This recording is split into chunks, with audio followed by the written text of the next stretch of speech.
آیا می‌دانستید که همگی 1% گوموس در خاک میتواند تا 170,000 لیتر آب را در 1 هکتار زمین نگاه دارد و این گوموس را کرم‌های عادی بارانی حاصل میکنند. امروز نشان میدیم که چگونه یک دهقان از خوجند از آنها استفاده میبرد تا آب را حفظ کند و حاصلخیزی خاک را برقرار نماید. به صفحه ما ابونه شوید. حالا میگوییم آب در آسیای مرکزی تا رفت به منبع کمیافت تبدیل می‌یابد. تا 80% آب منطقه برای کشاورزی استفاده می شود، ولی خاک فرسوده نمی را خوب نگاه نمی دارد. در نتیجه دهقانان مجبور می شوند که کشتزارها را هرچه بیشتر آبیاری کنند.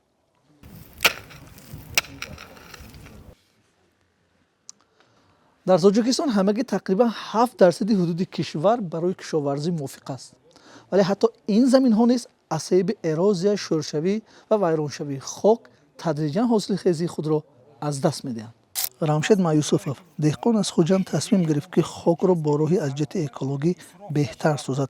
او بیوگوموس استحصال می‌کند، نوری طبیعی که آن را کرم‌های نوع کالیفرنیایی به وجود می‌آورند.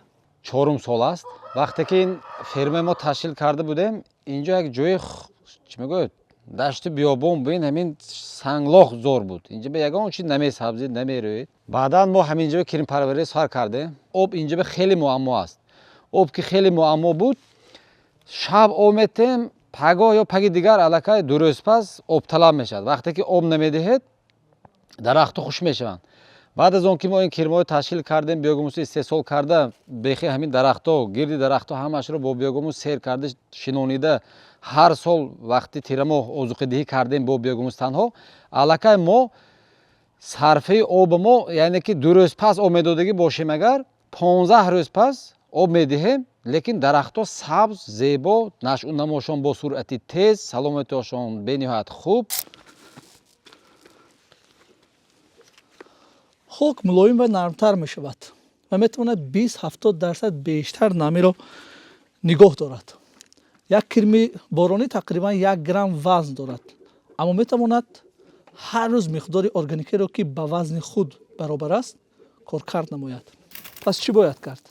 یکم، ملچرانی. خاک را با کاه یا علف پوشانید. این بخارشوی آب را کم می کند. دوم، آبیاری قطرگی. آب مستقیما به ریشه رستنی ها جاری می شود. سوم، آبیاری صبح یا شام. در این وقت آب کمتر بخار می شود. چهارم، استفاده کمپوست یا بیوگوموس. این مقدار گوموس را زیاد می کند و به خاک کمک می رساند. در شرایط تغییریابی اقلیم چون راه های حل تا رفت مهمتر می گردند. بعضا برای صرفه آب و برقرار کردن خاک کافی است از قدم های گفتم ممکن است که خرد آغاز کرد. مثلا از بیوگوموس. شما در این باره چی فکر دارید؟ اندیشه های خود را در شرح‌ها بنویسید.